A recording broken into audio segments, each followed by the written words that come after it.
Widza, wydarzenia w kontekście przepowiedni 20 września 2025 roku. Spójrzmy na kilka wydarzeń, doniesień medialnych i osadźmy je w szerszym kontekście, bo program ten, do których Państwa zapraszam, to jest po prostu jakby świat okiem jasnowidza, czyli patrzymy na różne wydarzenia, które dzieją się na świecie, ale właśnie w inny sposób, taki symboliczny, taki po prostu staramy się połączyć te kropki w większą całość, jakby czy tu jest coś więcej ukrytego, czy dostrzegamy jakieś dziwne zakrzywienia czasu, zakrzywienia wydarzeń, czy są jakieś rzeczy nieprzypadkowe, jakby, tak? Bo jak mamy jakby pojedyncze wydarzenia na świecie, one często mogą wydawać nam się przypadkowe, ale czasem udaje się coś takiego znaleźć, że widzimy, że to wszystko łączy się w jakąś większą całość, której na pierwszy rzut oka nie ogarniamy, aż czasem jakby widzimy, że jest w tym jakaś prawidłowość. Jedni ludzie łączą to z elementem wiary, inni z fizyką kwantową, jeszcze inni po prostu uważają, że są to znaki czasów wprost z Apokalipsy Świętego Jana.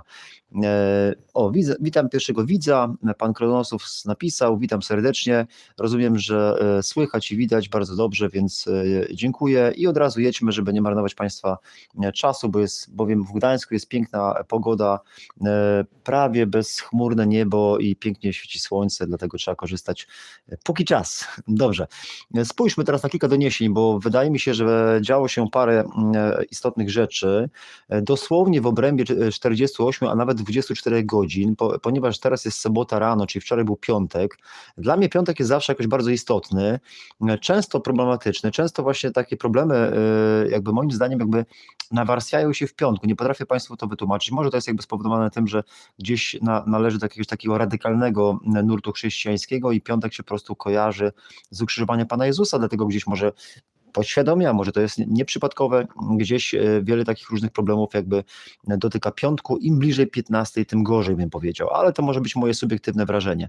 Dobrze, przejdźmy na kilka doniesień, żeby nie tracić czasu, to mamy właśnie kilka wydarzeń, które zwróciły moją uwagę, drodzy Państwo.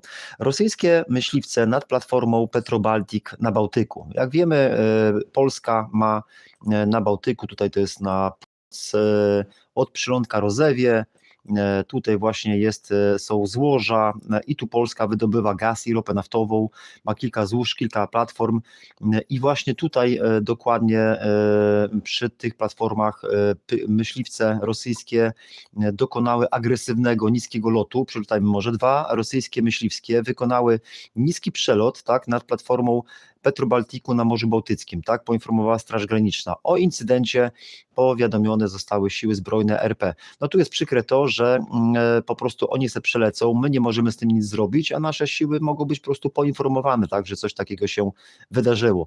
Ja miałbym tutaj alternatywną ścieżkę postępowania w takich przypadkach, ale to jest tylko i wyłącznie moja prywatna zdanie, może na koniec je wypowiem, a teraz po prostu przejdźmy do następnych doniesień, bo to już, co tu jest, dwa rosyjskie myśliwskie wykonały niski przelot nad platformą Petrobaltiku.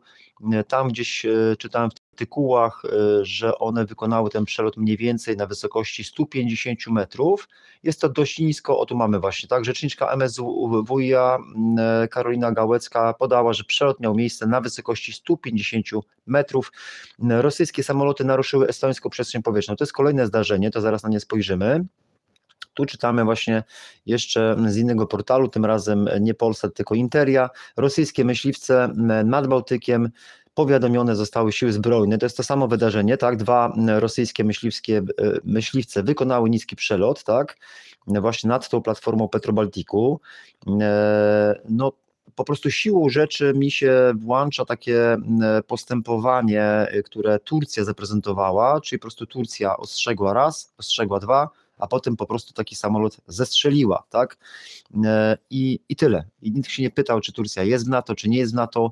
Turcja na przykład nie jest w Unii Europejskiej, tak? Jest w NATO, tak samo jak Polska jest w NATO. Turcja po prostu ostrzegła, chyba dwukrotnie, za trzecim razem rosyjski samolot po prostu strąciła i tyle. Polska może najwyżej dostać telefon Straży Granicznej, że taki przelot miał miejsce. My po prostu jesteśmy wyjątkowo nieagresywni, jeśli chodzi o jakby odpowiadanie na takie wydarzenia. Ja po prostu tutaj opisuję rzeczywistość, tak? To jest po prostu zwykła, twarda rzeczywistość, niezależnie od poglądów wszystkich jakby z nas, tak? Bo tutaj ścierają się dwa główne poglądy, może na sekundkę wezmę na siebie. Tutaj ścierają się dwa główne poglądy, czy jakby część ludzi uważa, że powinniśmy jakby być spokojni i nie robić niczego, część uważa, że powinniśmy odpowiadać. Ja uważam, że nie robienie niczego, to tak samo jak gdzieś na ulicy ktoś spotka pijanego, agresywnego człowieka, czasem może być taki typ człowieka, którego właśnie nie robienie niczego może jeszcze bardziej pchać do działania, tak? Jeżeli ktoś nie stawia oporu, to taka osoba po prostu działa, tak? To widać właśnie nawet na nagraniach z kamer ulicznych, tak, że ktoś chodzi i chce tak jakiś pijany, zataczający się niedźwiedź, tak, chce tam wyrwać jakąś torebkę, ktoś ucieka, ktoś go szarpie, ktoś go odpycha i on odpuszcza, ale jak tylko ktoś postawi, w sensie ktoś postawi opór, to on odpuszcza, a jak ktoś nie stawia oporu, to on po prostu się pcha, przygniata, zabiera torebkę, coś tam mamrocze i wykonuje różne akcje. Ja uważam, że tak podobnie właśnie jest teraz z Rosją, tak? Ona jest jakby, chwieje się, jest pijana, drapie tymi pazurami na lewo, na prawo, jak stary niedźwiedź i po prostu jeżeli nie będzie się stawiało żadnego aktywnego oporu, to może przynieść właśnie jeszcze gorsze skutki. To nie znaczy się, że trzeba być jakimś podżegaczem wojennym i od razu wywołać trzecią atomową, światową. Chodzi o to, żeby sprytnie stawiać opór jakby, tak? Załóżmy Turcja postawiła opór, więcej naruszeń przestrzeni powietrznej nie ma. My tego oporu nie stawiamy, więc ta sytuacja w naszym przypadku eskaluje i to do granic jakby wytrzymałości, tak? Bo ostatnio widzieliśmy szereg wydarzeń, czyli właśnie wieszanie flagi z sierpem i młotem na maszcie komunikacyjnym, kradzież samochodu Donalda Tuska w dniu ataku dronów, sam atak dronów jakby tak, niezależnie od tego, bo wielu ludzi jakby podważa ten atak. Ja rozumiem, że można zastanawiać się właśnie, czy jest to fałszywa flaga, czy nie. Nie zmienia to faktu, że Rosja cały czas nieustannie przekracza przestrzeń powietrzną, narusza przestrzeń powietrzną, wykonuje agresywne loty i nawet jeżeli ktoś maczał palce gdzieś, manipulował przy tej akcji z dronami, to i tak Rosja ten cały szereg tych akcji wykonuje, tak? To są akcje zaczepne, agresywne i jakby uderzające właśnie w zachód i właśnie no my tutaj w centrum jesteśmy, czyli szczególnie w Polskę, tak? Bo pamiętajmy, że my jakoś nie naruszamy przestrzeni powietrznej nad Kaliningradem, oni nam naruszają, tak? My jakoś nie zrzucamy dronów na Kaliningrad, oni nam cały czas zrzucają, tak? My nie zakłócamy sygnału GPS na Kaliningradzie, ale Kaliningrad zakłóca sygnał GPS na połowę Polski, na 2/3 Polski i północną część jakby w sensie środkowy i południowy Bałtyk, tak? To jest wielki zasięg jest tych rosyjskich systemów jakby zakłócających, a Rosjanie budują kolejne systemy teraz cały czas. My tego nie robimy, tak? Oni jakby penetrują nam różne dziedziny życia, tak? W Szwecji nawet starali się wykolejać pociągi, nawet były próby podtrucia ujęć wody, jakby ten wachlarz możliwości jest bardzo szeroki i Rosjanie mają tutaj i doświadczenie, i determinację. My takiej determinacji nie posiadamy, bo polskie flagi gdzieś w Moskwie na maszcie telekomunikacyjnym nie pojawiają się, czy flagi NATO, czy Unii Europejskiej, czy jakiekolwiek, nie pojawiają się, ale rosyjskie flagi, czy na przykład sierpem i młotem w Polsce się pojawiają, tak? Jakby nikt nie kradnie samochodu premiera Rosji, a w Polsce jednak samochód Donalda Tuska jest skradziony, tak? Nie widzimy, żebyśmy tutaj gdzieś w obwodzie kaliningradzkim wybuchło kilka cystern rosyjskiego koncernu naftowego, ale 8 cystern Orlenu na Litwie tydzień temu wybuchło, tak? Szereg, jakby cała paleta tych wydarzeń jest bardzo duża, tak? Niezależnie od tego, czy jakieś ostatnie wydarzenia mogą przypominać fałszywą flagę, czy nie, może ktoś chce nas jakby wkręcić w jakąś wojnę czy coś, nie znaczy się, że my częściowo już jedną stopą w tej wojnie nie jesteśmy, jakby, tak? Tak jest moje zdanie. To nie znaczy się, że mamy jakby przejść do wojny, ale jeżeli nie będziemy robić nic, to możemy zostać jakby rozjechani. Dlatego jak nadjeżdża pociąg towarowy, to powinniśmy jakby zejść z torów, tak? Jeżeli będziemy usilnie stać na torach i udawać, że nic się nie dzieje, to w końcu ten pociąg nas rozjedzie, tak? Więc tu każdy musi rozeznać, jakby to jest bardzo istotne. Ja uważam, że nieodpowiadanie na takie wydarzenie jest bardzo niebezpieczne. To jest jak jechać na ulicy i ktoś nam zajeżdża drogę, wymusza pierwszeństwo i nie wykonać manewru, żeby uniknąć zderzenia. Tak samo tutaj, tak? Tym manewrem jest moim zdaniem sprytna, odpowiednia odpowiedź. Załóżmy na przykład lecą sobie rosyjskie samoloty, albo to może na koniec, idźmy dalej, żeby nie tracić czasu, przepraszam bardzo za taką stawkę. To jest po prostu mój prywatny pogląd, ale oczywiście każdy z Państwa ma swój Bo tam z tymi dronami zahaczę jeszcze na sam koniec, ok? Teraz jakby tak, to więc jakby tutaj Rosjanie wykonują właśnie agresywny przelot nad platformą Petrobaltiku. No ja tutaj nawet prawie codziennie mijam tą firmę Petrobaltic, tam nawet pływałem sobie tam przy tych statkach Petrobaltików, to może tam gdzieś wam jakieś nagrania pokażę, to jest tam już nieistotne. W sensie znam to jakby z bliska, jakby dotykam jakby tej firmy, jakby widzę, tak, to po prostu tu niedaleko, gdzie mieszkam, na Starówce, oni się mieszczą, może wam po prostu kiedyś pokażę kawałeczek nagrania. Dobrze, tutaj mamy co? Następne doniesienia. Tutaj Trump uderza w jakieś statki przemytników narkotyków, dobra, tylko to akurat nie jest dla nas aż tak istotne, to jest na drugiej półkuli ziemskiej. Tu widzimy z kolei kolejne rosyjskie myśliwce. Pamiętajmy, że my mówimy teraz o wydarzeniach ostatnich 24 godzin, tak? Czyli Rosjanie wykonali agresywny lot przy platformie Petrobaltiku, polskiej platformie, tak? My nie mogliśmy w zasadzie nic zrobić, oni po prostu to zrobili.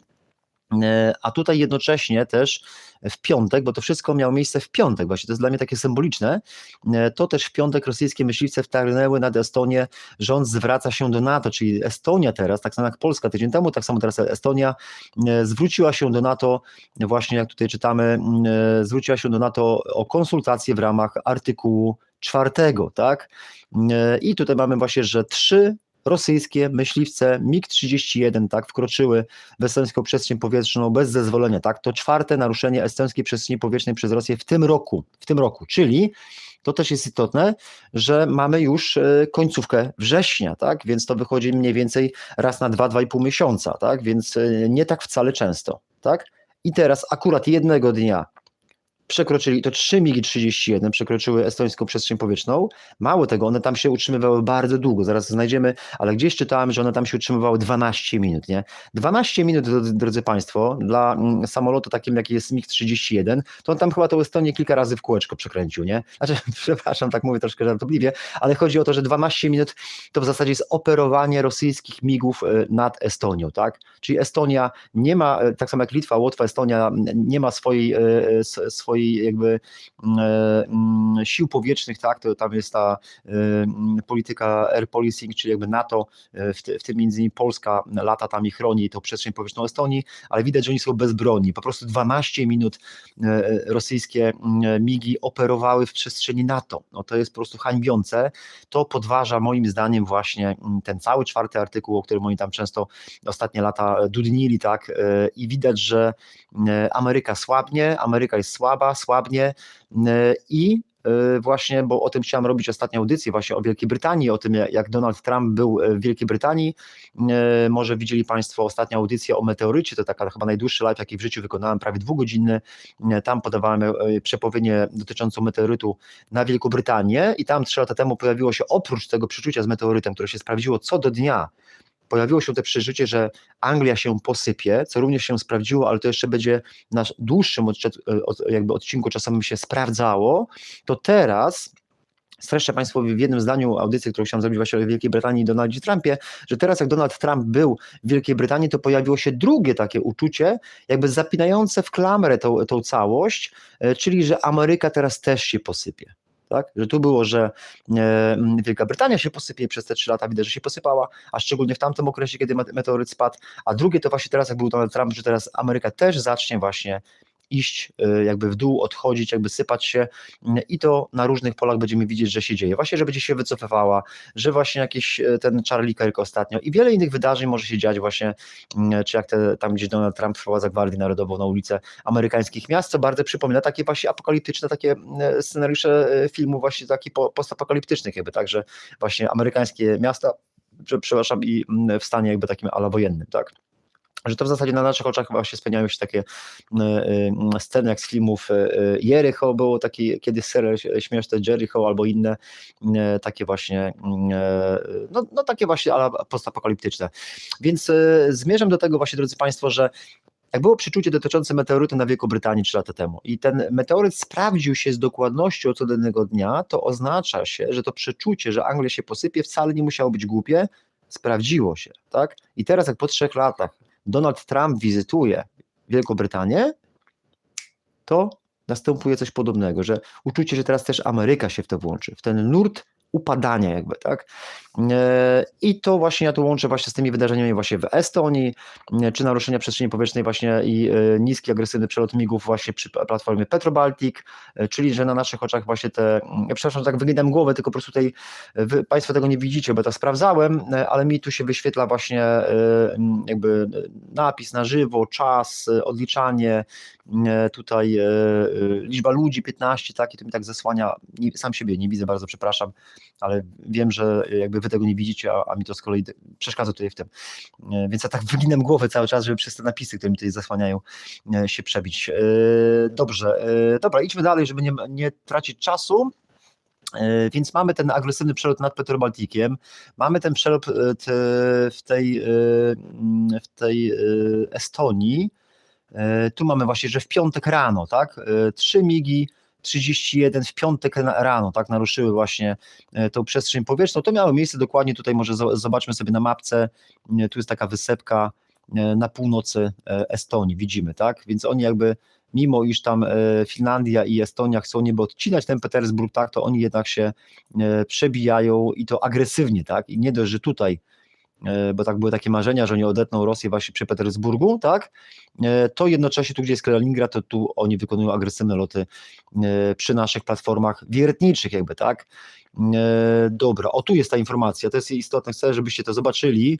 Myśliwce przebywały na estońskim niebie przez 12 minut, to jest bardzo, bardzo długo. Dla mnie to jest skandal, nie? 12 minut to nawet nie jest, to jest po prostu operowanie rosyjskich sił powietrznych w terytorium jakby NATO i reakcja NATO, reakcja sojuszu jest słaba, drodzy Państwo, taka jest prawda, jest bardzo, bardzo słaba, musimy praktycznie liczyć na siebie. Tu chciałbym jeszcze przypomnieć, jakby ja już nie będę wyciągał tych nagrań, żeby nie tracić Państwa czasu, ale z tydzień czy 2 tygodnie temu, zanim jeszcze była ta akcja z dronami, było takie przeczucie, co też jakby w pewnym sensie było przepowiedziane, nawet jest dokładnością co do jednego dnia, w zależności od tego, jak się interpretuje te przeczucia i te SMS-y, to tam było właśnie powiedziane takie, pamiętam takie zdanie, które teraz się okazuje być prorocze, że ja mówiłem takie zdanie, niektórzy może sobie je przypomną, jak ja je wypowiem, to mówiłem właśnie, że jakby, że czuję, że teraz to trzeba się szykować i że zostały w zasadzie dni, tygodnie, albo miesiące, tak? Dni, tygodnie i miesiące. I okazało się, że dosłownie po kilku dniach był ten nalot tych dronów, tak? Niezależnie kto tam wygenerował, to był ten nalot dronów, to wydarzenie. Następnie po tygodniach, tak? Czy tam to jest 1,5 tygodnia, czy po 2 tygodniach, jak powiedziałem, to zdanie, można było je gdzieś tam znaleźć, następuje właśnie do takich agresywnych działań, czyli właśnie tego przelotu właśnie przy platformach wiertniczych i tam w Estonii. I tam było właśnie dni, że trzeba się szykować i czułem, że dni, tygodnie i miesiące. I widzieliście, po iluś dniach był nalot dronów, po 2 tygodniach był właśnie teraz jakby te agresywne działania Rosji i jeszcze w skali miesięcy do końca roku będą się działy jakieś rzeczy, plus to, że jeszcze tam jeśli chodzi o te drony, to tam miało być coś po 2 tygodniach chyba, tak? Już nie pamiętam. Więc jak drony były w środę tydzień temu, to jeszcze musimy teraz do przyszłego tygodnia poczekać, to chyba mniej więcej minął 2 tygodnie, może coś się jeszcze więcej sprawdzi, ale to muszę przypomnieć, wyciągnąć te nagrania, którego dnia to były i zobaczyć, czy tamtego dnia następnego za 2 tygodnie coś się sprawdzi, to wrócimy do tego w przyszłym tygodniu, jakbym zapomniał, to proszę mi przypomnieć. I teraz jeszcze jedna rzecz. Było takie przeczucie właśnie i też padło takie zdanie, północna odpowiedź, tak? I teraz w zależności od tego, jak się interpretuje te przeczucia, to zastanawialiśmy się nad tym właśnie, czy północna odpowiedź to nie jest to właśnie, że Rosja tymi dronami, to wtedy jakby Europa odpowiedziała nagłymi ćwiczeniami, tak? Na wschodzie, na wschodniej flance, plus jeszcze Ukraińcy tamtego dnia uderzyli właśnie tutaj na port, jak spojrzymy na mapę, to uderzyli właśnie tutaj na port zaraz koło Petersburga, na północ tam jest port, to jest największy w ogóle port przeładunkowy rosyjskiej ropy właśnie w ogóle, rosyjskiej ropy lub też na Bałtyku. Tu jest właśnie Primorski, tutaj było to uderzenie, tu było to uderzenie właśnie ukraińskie w Primorsku i to też zastanawiałem się, czy to nie jest jakaś północna odpowiedź, ale też ciekawie wpisuje się w to właśnie północna odpowiedź, to, że sami Rosjanie przez 12 minut operowali w estońskiej przestrzeni powietrznej. Tak? Widać, że wtedy niebo estońskie nie było zupełnie bronione, są zupełnie bezbronni Estończycy i dopiero po 12 minutach ze Szwecji przyleciał 1 czy 2 Gripeny szwedzkie i tych Rosjan po prostu przepędziły i odeskortowały ich poza granicę, poza przestrzeń powietrzną krajów NATO. Dobra, wróćmy do tych doniesień. No to mnie najbardziej zbulwersowało, co prawda tu są chyba MiG-29, a przelotu chyba dokonały 31, ale już zostawmy te szczegóły, bo w Estonii były MiG-31, a tu przy polskiej platformie to już nie jestem pewien, nie? Ale to już zostawmy te szczegóły. Ważne jest samo wydarzenie, to już wyłączmy. Następnie 2 polskich żołnierzy wojsk specjalnych odeszło z tego świata w czasie szkolenia w Stanach Zjednoczonych. To jest wiadomość z 19 września z 23. Tutaj właśnie o ile to jest istotne, to o tyle, że kiedyś, ale to było naprawdę dobry chyba, albo pół roku temu na tą wiosnę, ale wydaje mi się, że na 1,5 roku temu na wiosnę robiłem taką serię audycji, też nie jestem pewien, czy na tym kanale Jasnowic Olaf, na którym się teraz Państwo znajdują, czy na takim mniejszym kanale, który również można zasubskrybować, czasem coś tam rzucam, na mniejszym kanale Jasnowic z Gdańska i tam robiłem taką serię audycji właśnie o zgonach w polskiej armii, tak, bo były ćwiczenia, odeszło paru żołnierzy, gdzieś tam poza granicami Polski odchodziło paru żołnierzy, jakby, że liczba tych żołnierzy, która odchodziła z tego świata, była taka zastraszająco rosnąca i ja to jakoś wiązałem z tym, że po prostu jak taka atmosfera wojenna trwa i w ludziach, w ich sercach się taka wojna wytwarza, w umysłach jakby i takie nastawienie, jesteśmy w tą narrację jakby wprowadzani, to liczba tych jakby wydarzeń jakby nieprzypadkowo rośnie, tak? To by trzeba sprawdzić statystyki, jeżeli nawet statystyki by tego nie wykazały i liczba podczas ostatnich 30 lat pokoju była ta sama, co teraz podczas ostatnich 2-3 lat, kiedy za wschodnią polską granicą trwa konflikt, jest ta sama liczba tych wypadków i ta sama liczba żołnierzy odchodzi z tego świata, to i tak te nagłówki, które się pojawiają w mediach, jest ich jakby coraz więcej, nie? Więc jakby tu się nad czymś takim zastanawialiśmy, czy to nie jest taki właśnie wzrost jakby tej liczby. I tak samo tutaj właśnie w ten piątek, który no, ja jakoś tak siłą rzeczy poprzez chrześcijaństwo widzę, że on jest szczególny i związany też z cierpieniem, no nazwijmy to, z problemami, z cierpieniem, tak, z takimi trudnymi rzeczami, z ukrzyżowaniem jakichś rzeczy. Tak samo tutaj mieliśmy właśnie Petrobaltic, niski przelot, mieliśmy tą Estonię i tak samo jest jeszcze parę innych wydarzeń, które dokładnie w piątek miały miejsce, między innymi właśnie odejście 2 polskich żołnierzy z tego świata w trakcie ćwiczeń, tak. Mamy tutaj właśnie doniesienia. Dowództwo Generalne Sił Zbrojnych podczas szkolenia spadochronowego w USA zginęło 2 żołnierzy wojsk specjalnych, to byli Polacy, to było nocne skoki spadochronowe. To już może nie będę wchodził w te szczegóły, ważne jest to, że czytamy: z głębokim żalem informujemy, że 19 września, czyli w piątek, podczas nocnego szkolenia spadochronowego, tak, realizowanego w Stanach Zjednoczonych.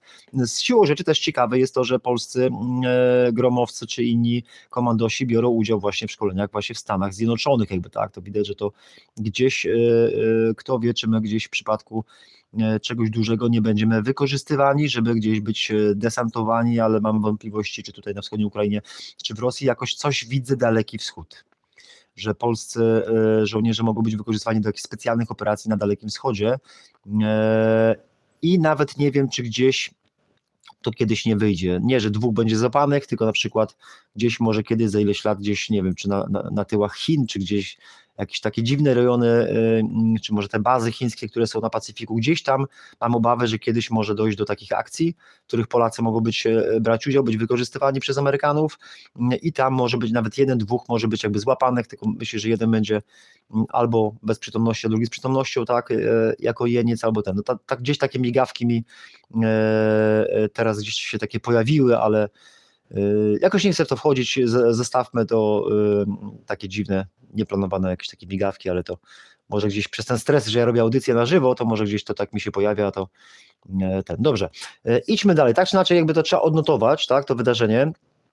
Z kolei dalsze wydarzenia, to również jest dzień wczorajszy, mamy tutaj właśnie katastrofa śmigłowca elitarnej jednostki i odeszło z tego świata 4 żołnierzy, co prawda amerykańskich, ale to też jest ciekawa koincydencja czasowa, także tego samego dnia, w piątek, dowiadujemy się o odejściu 2 polskich żołnierzy, tak, a jednocześnie też 4 amerykańskich żołnierzy również zginęło, tylko tutaj rozbił się Black Hawk, jak podało dowództwo operacji specjalnych Armii Stanów Zjednoczonych.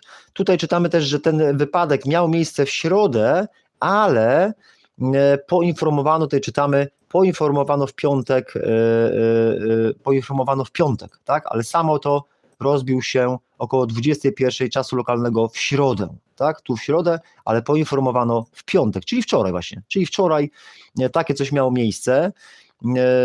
I to też takie ciekawe, taka koincydencja, nie? Że to pokazuje może nie takie utarcie nosa światu zachodu, ale to jest takie dziwne, że akurat tego dnia Rosjanie strasznie mocno jakby tak, naruszają przestrzeń powietrzną, tam jeszcze będzie parę innych zdarzeń, zaraz na nie spojrzymy, a jednocześnie Zachód traci, tak, czyli jakby, może pokażę siebie, czyli tak jakby, jak to New Age'owcy czasem mówią, że to tak energetycznie proszę spojrzeć jakby, nie, że tu Rosjanie tak, a tu Zachód jakby w pewnym sensie traci, jakby tak, w tym starciu takim, tak, czyli właśnie, nie wiem, odchodzi 2 żołnierzy polskich, którzy w Stanach Zjednoczonych, czyli na Zachodzie trenują, tak, siły specjalne, odchodzi 4 amerykańskich specjalsów w katastrofie śmigłowca Black Hawk, tak, również odchodzi jakby, tak, Ameryka, NATO, słaba reakcja na te prowokacje Rosji, a Rosja jednocześnie w tej samej dobie, w tym piątku, 19 września, tak, wysyła myśliwce na polski Petrobaltic, wysyła 3 myśliwce na Estonię, które tam operują 12 minut, jakby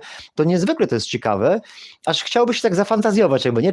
Czy gdzieś Rosjanie gdzieś nie budują jakichś urządzeń, to jest taka fantazja, jakby, nie, że tak po prostu pozwólmy sobie czasem takie jakby na takie fantazje, bo nie wszystkie rzeczy gdzieś tam można normalnie mówić, tak, to wiemy już po tych czasach covidowych, że czasem trzeba po prostu tylko posługiwać się takimi fantazjami, wyobrażeniami, a resztę już jakby każdy może sobie sam gdzieś na internecie szukać, więc jakby Rosjanie słyną z tego, że wiele takich jakby, nazwijmy to psychotronicznymi, tak, psychotronicznych jakby urządzeń nie budują i tak się czasem tak w fantazjach się zastanawiam, czy oni tam przypadkiem, jak prowadzili też wiele eksperymentów z jasnowidzeniem, z jasnowidzeniami, z innymi rzeczami, pytanie, czy oni właśnie gdzieś tam nie budują takich urządzeń i na przykład widzą, o patrzcie Juri, zobacz, 19 w piątek będzie dobra aura, tutaj wschodnie rasy, tutaj rosyjskie narodowości, chińskie, rosyjskie, żółte i wschodnie europejskie, że tutaj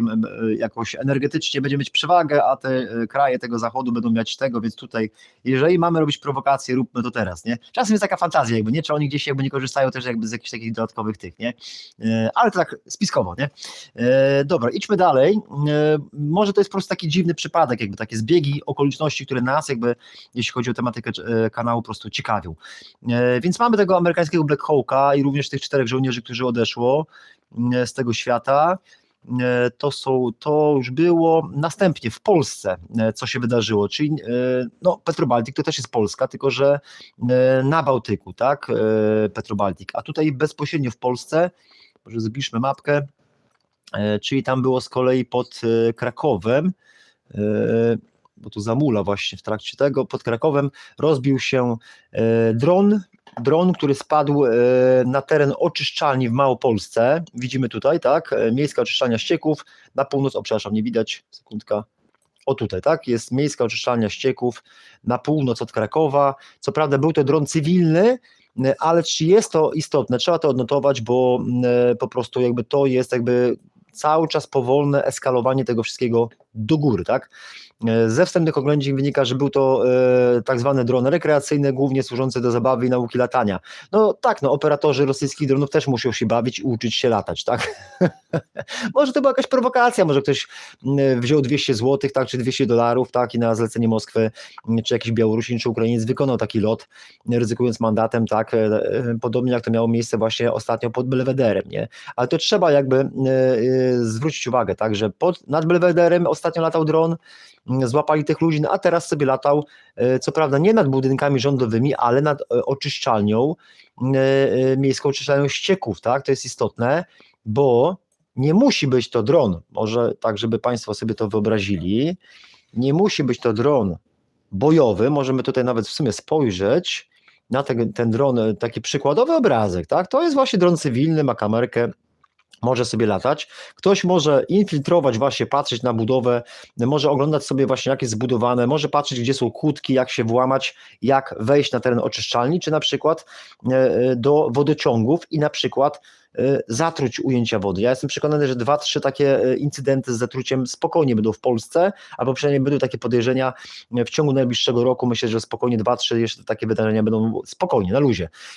Może nie dojdzie do zatruć, ale może będzie próba, może będą się włamywać jakby, bo to po prostu eskaluje. To nawet nie musi być jasnowiedzenie, to po prostu jest zwykłe logiczne myślenie, tak?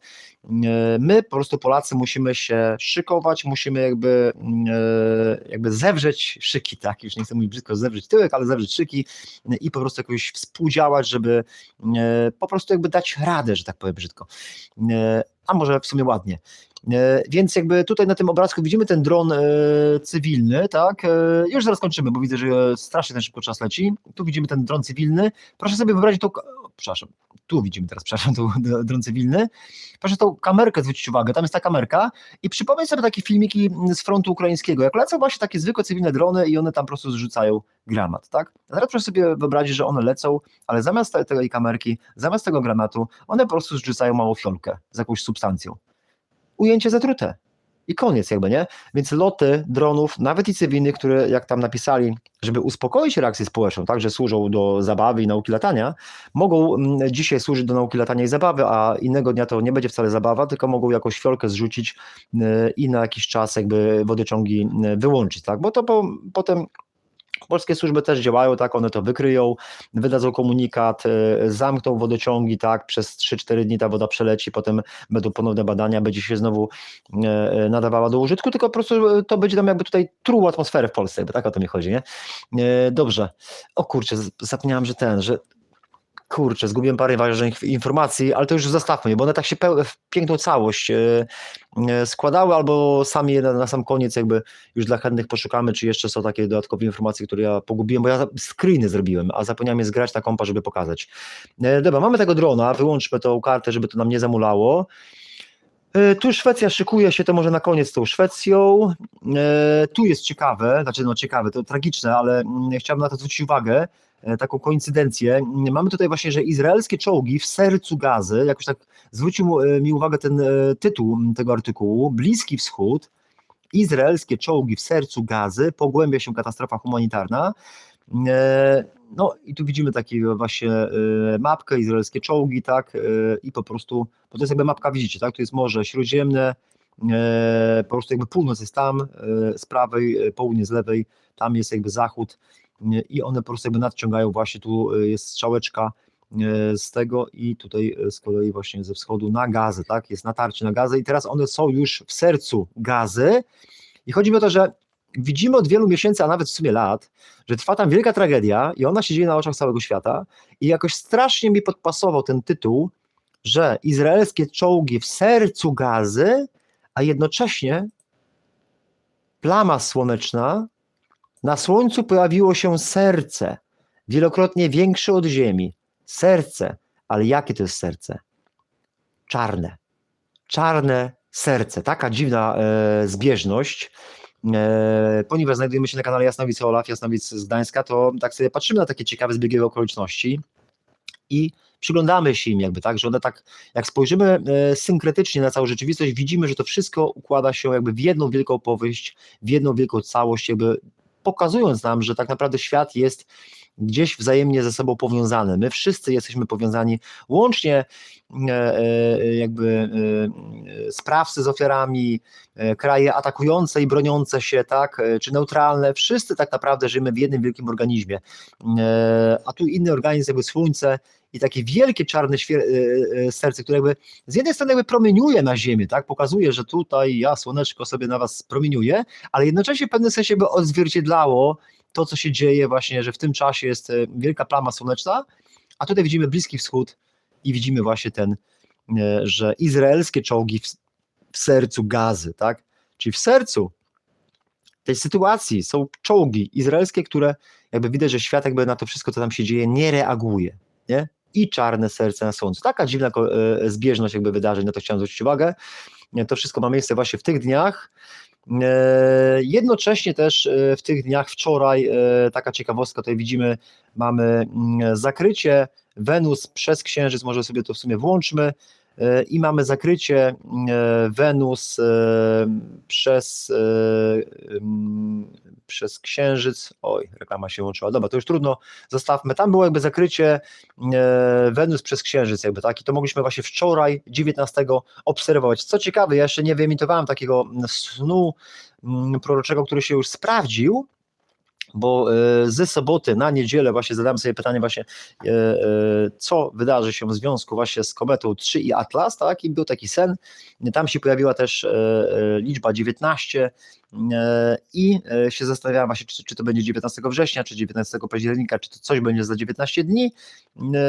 Jednocześnie ten sen, który mi się przyśnił właśnie w niedzielę rano, on się po paru godzinach już sprawdził w 90%, więc ja tego nie wyemitowałem, bo myślałem, że to może to jest prywatny sen.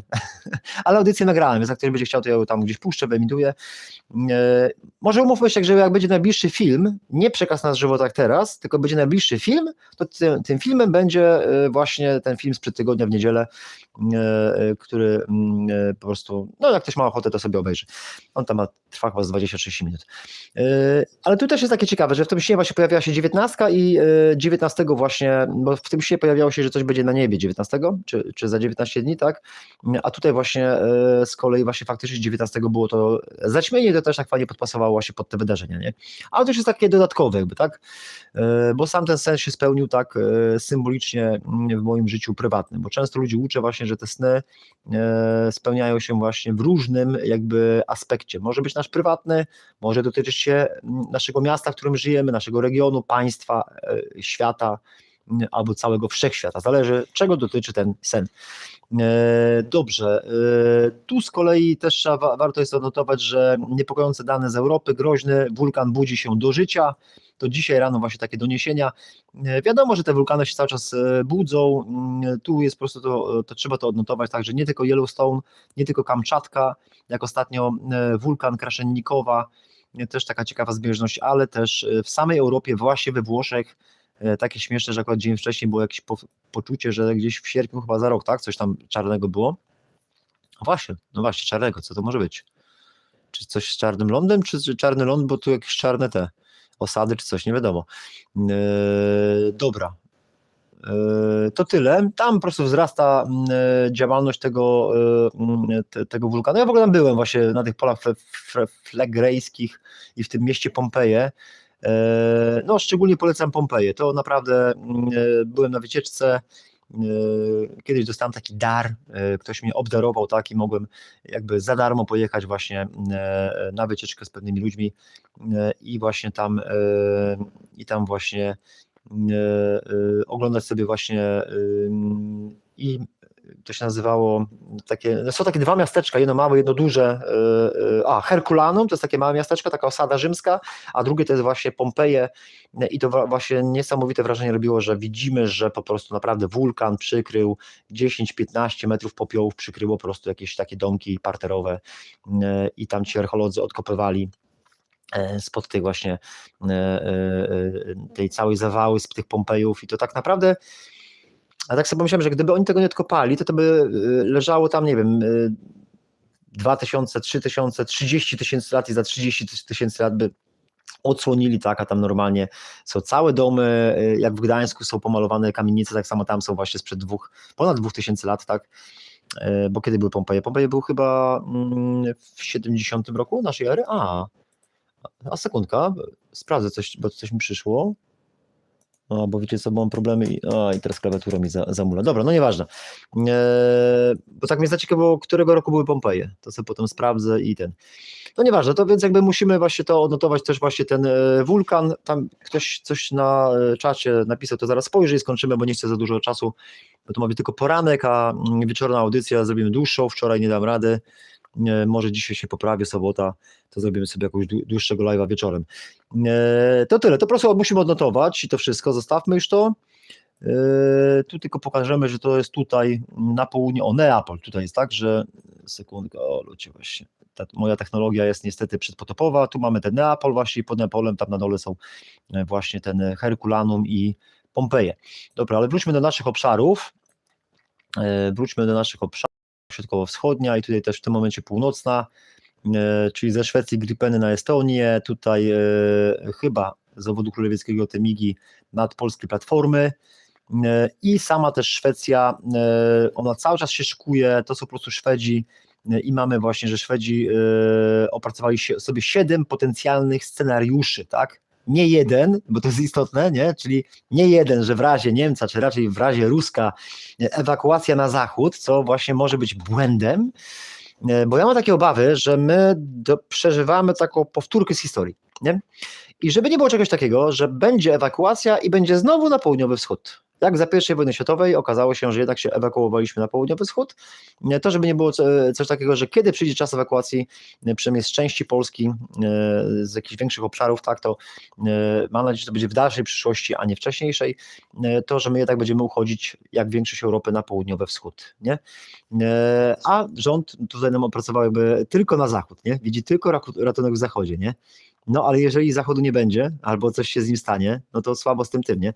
Więc jakby tutaj powinniśmy brać przykład od Szwedów, oni sobie przygotowali 7 potencjalnych scenariuszy i tak powinniśmy działać właśnie, tak?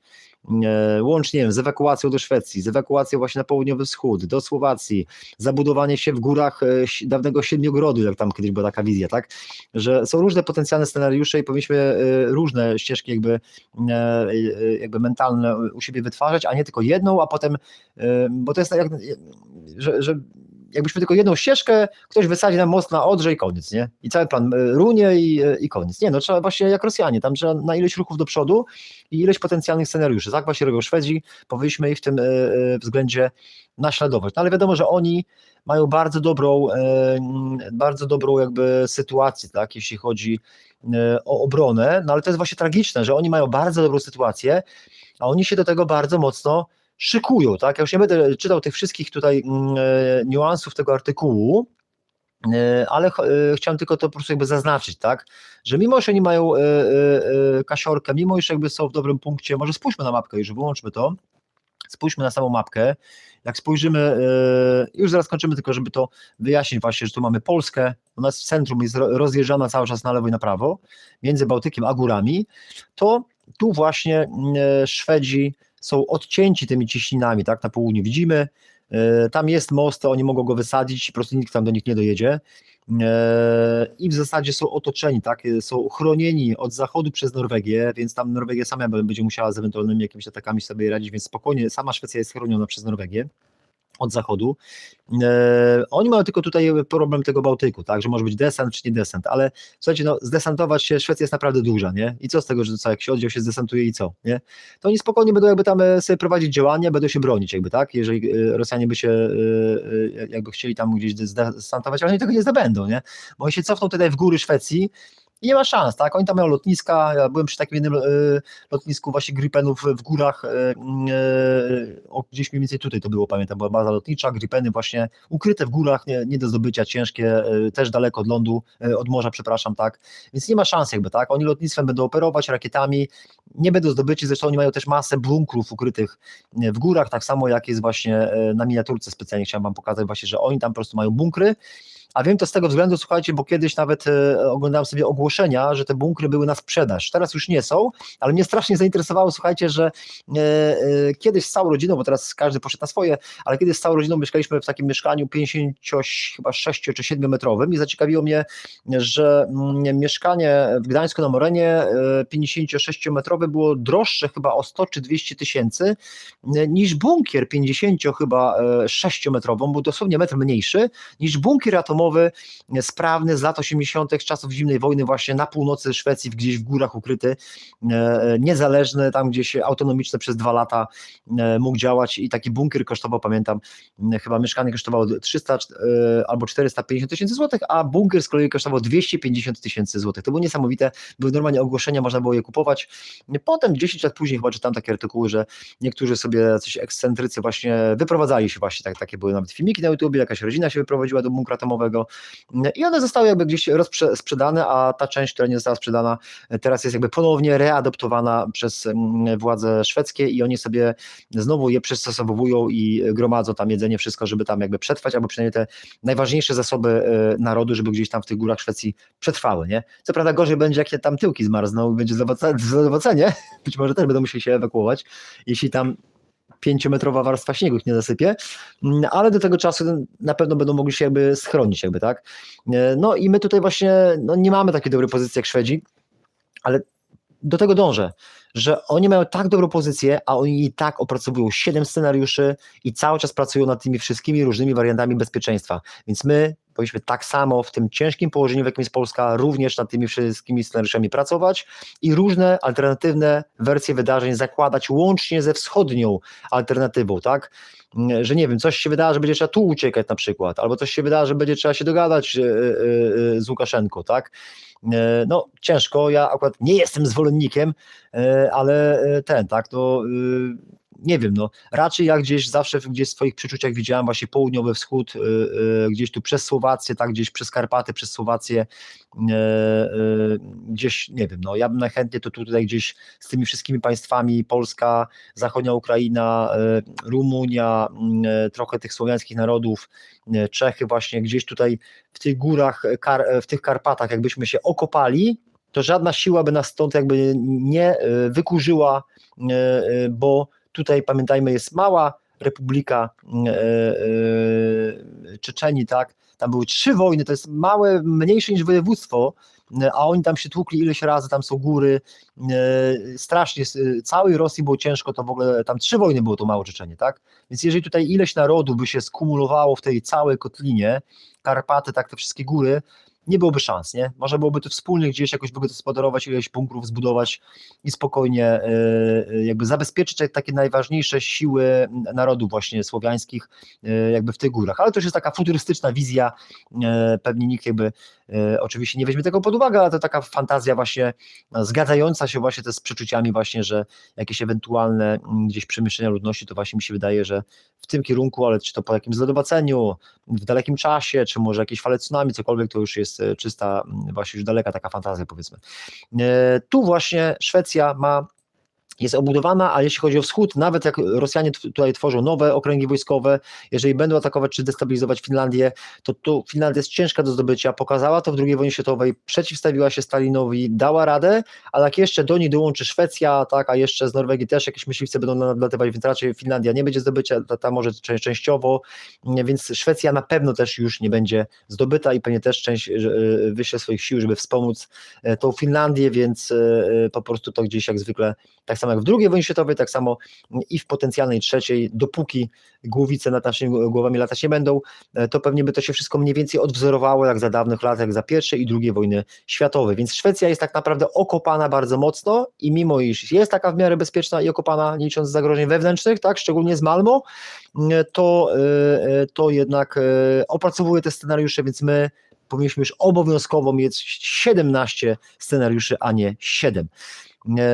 Dobra, więc to chyba wszystko, co chciałem powiedzieć. Podsumujmy sobie właśnie, dla mnie to najważniejsze i najgorsze wydarzenie, czyli przelot przy Petrobaltiku, bo ja akurat tutaj niedaleko mieszkam i mi się to osobiście nie podoba, że rosyjskie samoloty sobie niemiłosiernie latają.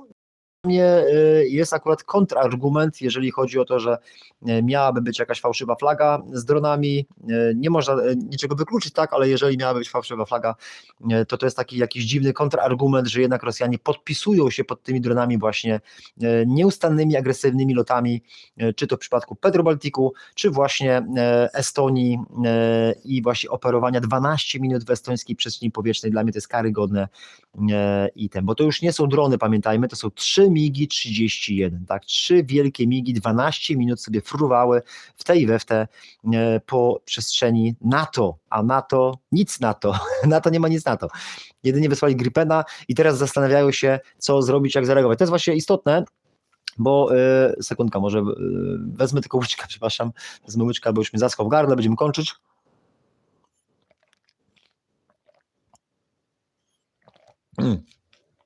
Może spojrzę w tym czasie na tego czata. Gdzie ten czat na żywo jest?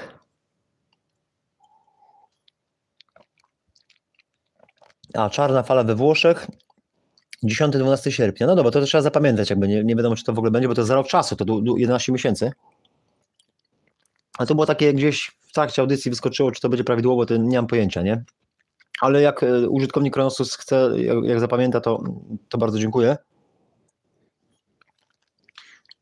Przepraszam, musiałem całą szklankę, wiecie, opalić od razu. Całą szklankę tutaj picia, które przygotowałem, bo już naprawdę mi zaschło, więc to oznaka, żeby kończyć. Więc podsumujmy, jeszcze powiem swój wniosek, jeśli chodzi o te wydarzenia i na tym skończymy i zaproszę na wieczorną audycję. Czyli mamy piątek, dzień ukrzyżowania Pana Jezusa. Taki jakby trudny dzień, kojarzący się z cierpieniem jakby, tak? Właśnie mamy śmierć 2 polskich żołnierzy, tak? Mamy śmierć 4 amerykańskich żołnierzy, i ci siły specjalne. Mamy też agresywny przelot 2 myśliwców rosyjskich przy platformach wiertniczych polskich, tak? Mamy przelot, a w zasadzie operowanie w przestrzeni powietrznej Estonii 3 rosyjskich MiG-ów 31, tak? To są 4 wydarzenia w kontekście jednego dnia. Znaczy jedno było w środę, ale informacja była w piątek, więc też się w to weszło. No tam budzi się ten wulkan, ale to tam często są takie doniesienia, tylko po prostu to trzeba notować. Ciekawy jest właśnie, że czołgi w sercu Gazy i ciekawy jest właśnie serce, czarne serce jako plama, nie? Zwróćcie uwagę, plama na słońcu, czarne serce, nie? I to jest jakby Gaza, to taka plama na sercu ludzkości. Czyli cała ludzkość patrzy na to, nie? I to jeżeli właśnie, bo jedni lubią Chińczyków, inni Rosjan, inni Amerykanów, nie? Ale spójrzcie na to. Plama plamą, tak? Dzieje się to, co się dzieje w Gazie, wszyscy widzą, co się dzieje. I teraz nawet jak ktoś jest prorosyjski, czy prorochiński, to co Chiny czy Rosja robią z tą Gazą? Też się patrzą. I wschód się patrzy, i zachód się patrzy, i południe się patrzy, a tam rozgrywają się dantejskie sceny, tak? Widzimy cały czas doniesienia, tam 2 osoby odeszły na Ukrainie, tam 3 osoby odeszły na Ukrainie, a o tym cały czas się dudni, nie? Ale że będzie 30 albo 300 w Gazie, no to nie za bardzo się o tym dudni, nie? A zwróćcie uwagę, jak wielka jest Ukraina, prawie 2 razy większa jak Polska i tam mieszka w ogóle więcej ludzi niż w Polsce na tej Ukrainie, a jak mikroskopijna jest Gaza.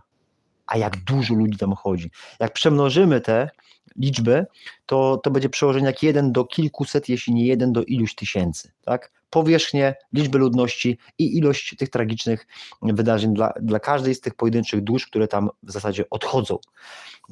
Więc to jest ważne, to jest taka plama na honorze całego świata, cały czas się patrzy, czyli generalnie ten cały ład, to wszystko, co sobie wyobrażaliśmy dotychczas, że jest jakieś ONZ, że jest jakiś system, nie ma tego.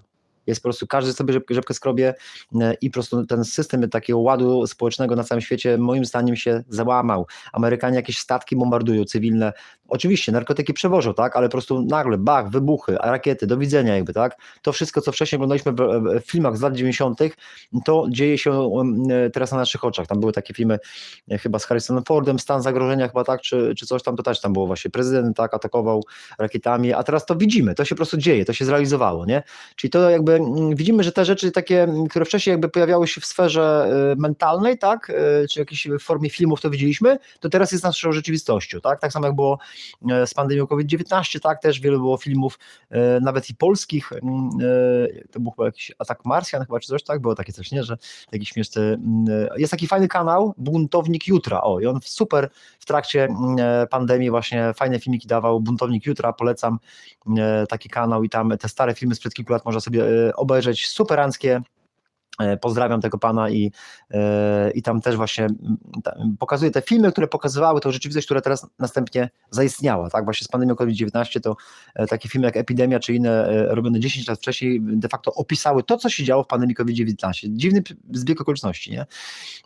I właśnie, czyli zmierzam do tego właśnie, że to jak dużo o czymś myślimy, to de facto jakbyśmy się trochę w tym sensie modlili, jakby, a potem to się urzeczywistnia, tak? Jesteśmy wprowadzeni w taką narrację wojenną, to po prostu odchodzą polscy żołnierze, nie? Jeżeli na froncie, to po prostu w trakcie ćwiczeń, a jeżeli nie w trakcie ćwiczeń, to po prostu rozbiją się samolotem, po prostu ta energia jakby się zbierała, jeśli tak mówiąc brzydko, po New Age'owemu, bo wiecie, że ja mam poglądy chrześcijańskie, ale staram się jakby do szerszego państwa jakby mówić, żeby też wszyscy zrozumieli. Więc mamy tu już 7 wydarzeń i jeszcze To właśnie pogubiłem te wydarzenia, aha, nie zobaczę, bo to jest tutaj. Chodzi o to, że tam zrobiłem jeszcze screeny z paru innych wydarzeń, między innymi było to, że nastąpił ten atak, spadł ten dron, bo jeszcze był dron w oczyszczalni ścieków, to było chyba 7 czy 8 wydarzenie, tak, dron w oczyszczalni ścieków, ale jeszcze było coś takiego, że chyba agencja ratingowa Moody's obniżyła poziom ratingu Polski, tak, pamiętacie, kiedyś parę lat temu, jakby rating Polski pomimo wszystkich problemów w górę szedł, pyliśmy się do góry, potem wyrównał z 2 lata temu, a teraz poszedł w dół i dostaliśmy notę negatywną, tak? I to widzimy, to jest niesamowity sukces tak naprawdę Rosjan, że właśnie, że jakby wchodzą te drony, tak? No bo część na pewno jest rosyjska, nie? Chyba że po prostu jakby ludzie skupiają się na fałszywej fladze, która miała miejsce, załóżmy potencjalnie, że weszło te 20 dronów, tak, a w ogóle się nie zastanawiają nad wcześniejszymi dronami, tak, bo mieliśmy dron w Osinach, tak, mieliśmy cały szereg dronów plus rakietę manewrującą pod Bydgoszczą, to nikt nie miał z tym problemów, tak, Rosja się z tego śmiała i się cieszyła, a teraz jakby, że jest ta prowokacja, nawet gdyby to była prowokacja, to cały szereg innych wydarzeń przed i po już, tak, jak te myśliwce, to jednak jest dzieło Rosjan, tak, i oni się z tego cieszą.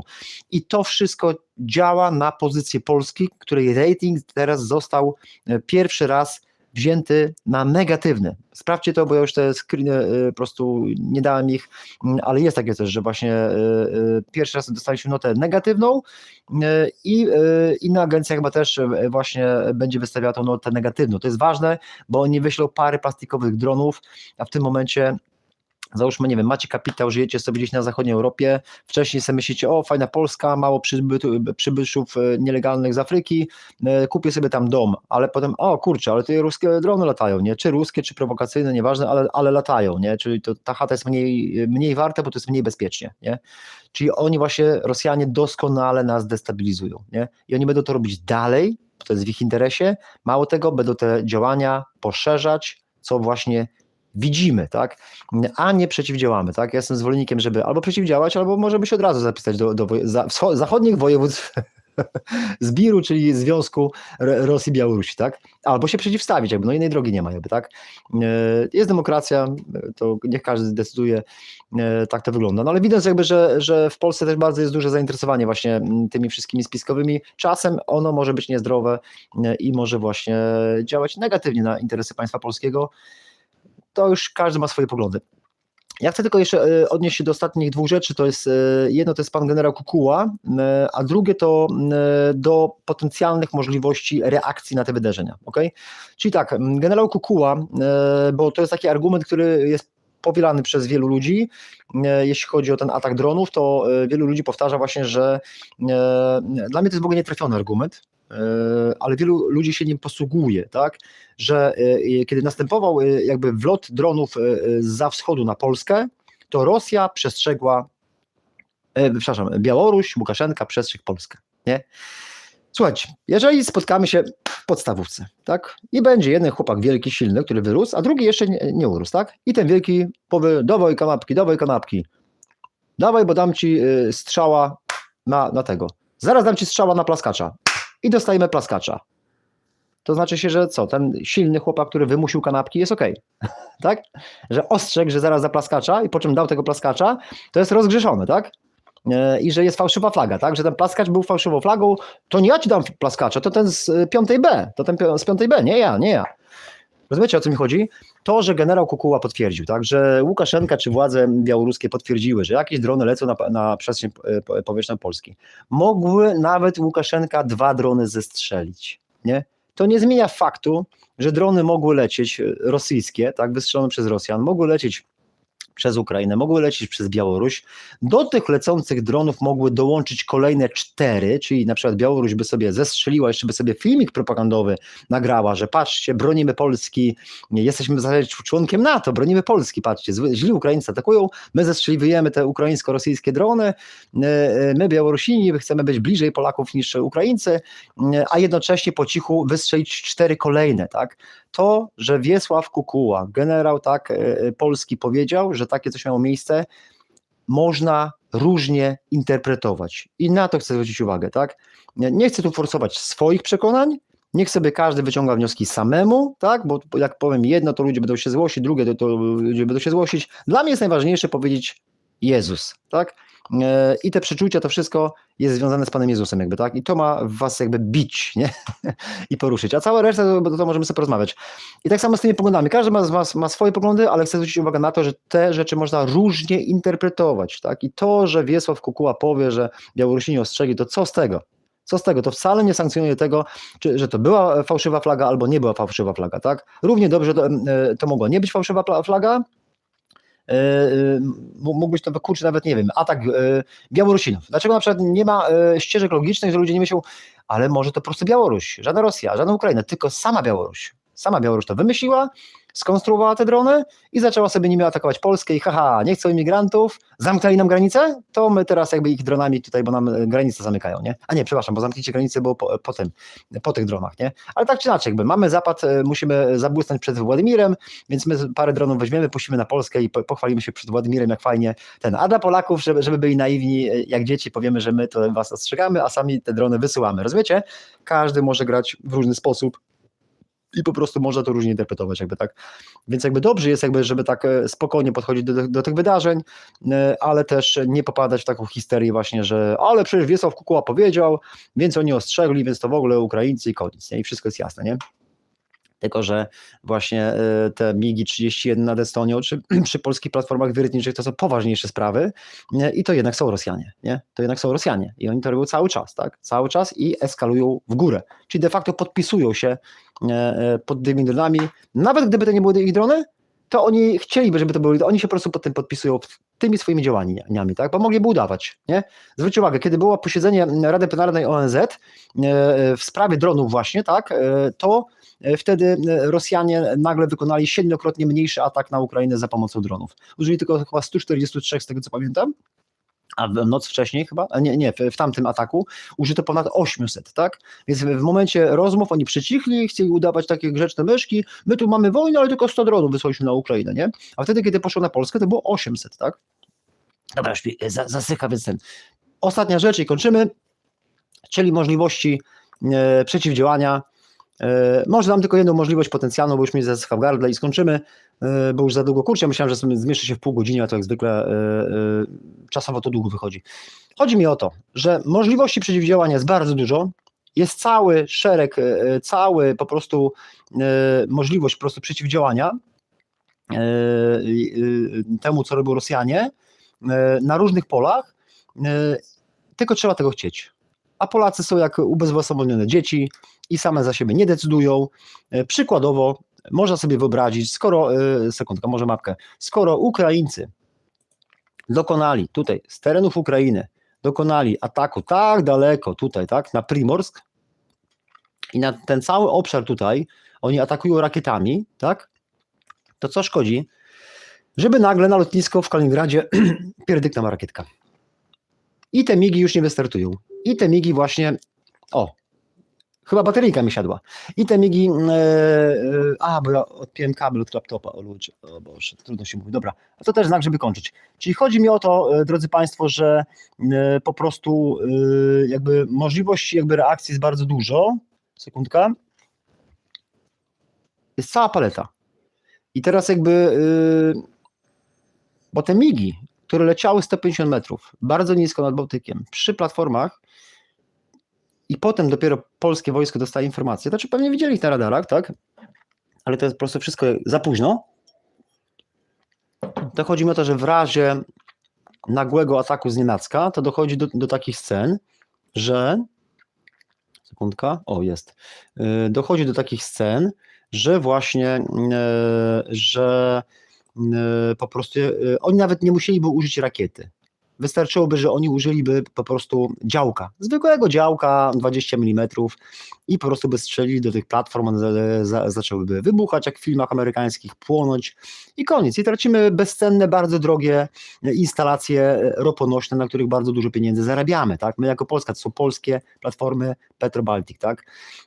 Więc to są bardzo agresywne działania. Ja bym ich nie ignorował, bo one się też dzieją w momencie, kiedy Ukraińcy atakują masę rafinerii, tak, i masę przypompowni, rafinerii właśnie portów związanych właśnie z ropą. Zwróćcie uwagę, związanych z ropą Ukraińcy teraz atakują, a Rosjanie w zamian za to latają przy naszych platformach, tak? To jest o krok od tego wszystkiego. I teraz my, moim zdaniem, nie powinniśmy sobie na to pozwolić. Oczywiście każdy z Państwa ma swoje zapatrowania w tym temacie, ale poruszam teraz tutaj tylko możliwość jakby odparcia tego, tak? Czyli my w wojnie nie jesteśmy, Ukraińcy są. Nawet nie wiem, czy by nam się nie opłacało zapłacić, żeby jakiś ukraiński statek operował na Bałtyku, co byłoby w ogóle dość zabawne, tak? I jeżeli latałyby sobie myśliwce rosyjskie, on by nie reagował. Ale jeżeli rosyjskie myśliwce by naruszyły przestrzeń powietrzną właśnie i wykonały niebezpieczny ruch na Polskę, to rosyjskie radary by zobaczyły, że ukraiński statek za pomocą uzbrojenia pokładowego strącił rosyjski MiG tam 29 czy 31, tak, który niebezpiecznie blisko 100 metrów przeleciał koło polskiej platformy. Polacy? Nie Polacy. Ukraińcy? Ukraińcy. Ukraińcy są w wojnie? Są w wojnie. Polacy? Nie. A to, że Polacy im zapłacili za tę usługę, no trudno. Jeżeli NATO jest tak silne, że na reakcję, na takie prowokacyjne akcje Rosjan w natowskiej przestrzeni powietrznej nie zareagują kraje NATO, nie zareagują Stany Zjednoczone, ale po prostu Ukraina zareaguje, no to świadczy właśnie o siły sojuszu. Nie? Jest tak wielka, że naprawdę aż się śmiać chce. Nie? I Rosjanie to czują, poczuli krew, Rosjanie po prostu poczuli krew i idą za ciosem. Zwróćcie uwagę, i idą za ciosem, czyli właśnie wjechali dronami i mają pewnie komedię z tego wszystkiego, wjechali rakietami manewrującymi, cały czas atakują, cały czas destabilizują jakby i tyle. Bo zwróćcie uwagę, że, powtórzę, że to ostatni raz skończymy, że nasze polskie, czy europejskie, Unii Europejskiej, czy natowskie flagi nikt nie wywiesza w Moskwie na maszcie, a u nas wywiesili właśnie, tak, w dniu ataku dronów, tak.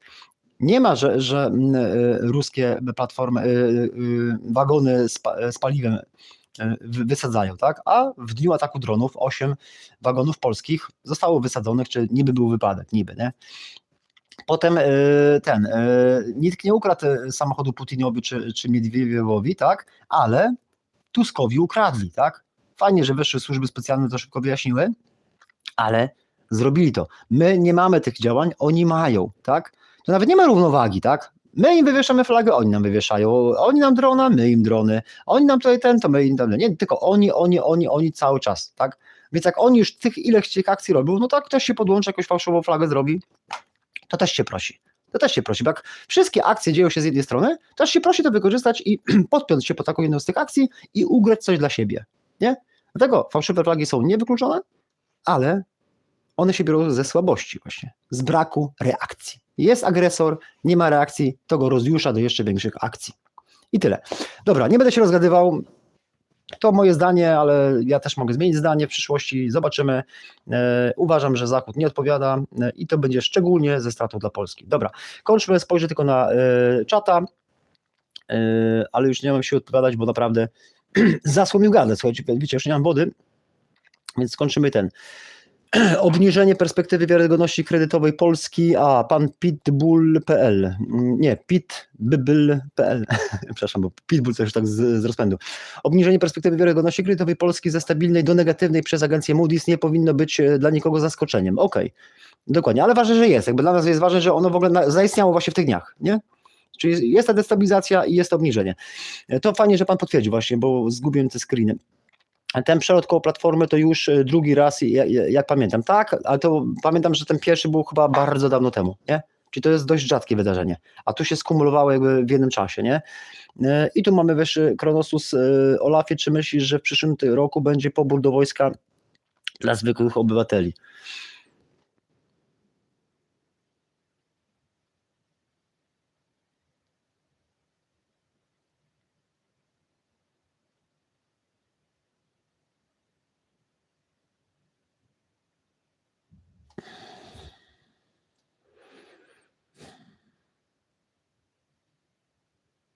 Kurczę, bo to trzeba ważyć słowa jakby, nie? Bo to jest coś takiego, że że pojawiło się takie słowo, tylko to wiecie, jak błyśnie słowo, tak? To będzie jedno słowo, ale tam jest jeszcze cała reszta, która może zmienić znaczenie tego pierwszego słowa, nie?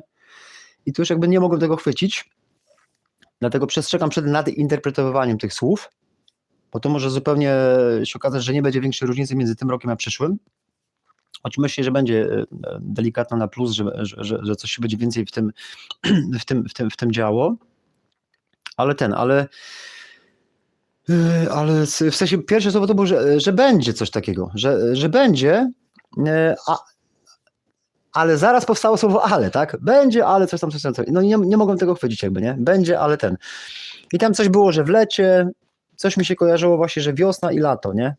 Coś w lecie, czyli za rok, tak? Sierpień, czy lipiec, sierpień, wrzesień, coś tam w lecie, a coś też na początku, czyli marzec, kwiecień, takie jakby cały rok to właśnie gdzieś tam, nie wiem, marzec, kwiecień, a potem gdzieś sierpień, czy lipiec, sierpień, wrzesień, czy sierpień, wrzesień, coś takiego. Ale co to będzie, jakby to ja nie wiem, czy to tak cyklicznie idzie i zawsze jakby w tych miesiącach każdego roku jakieś takie wydarzenia. Nie wiem, no, myślę, że będą 2-3 różne takie główne rzeczy i ale to już nie chcę w tego, to może jak pójdę sobie, jutro jest niedziela, pójdę sobie do kościoła, może się coś lepszego pojawi.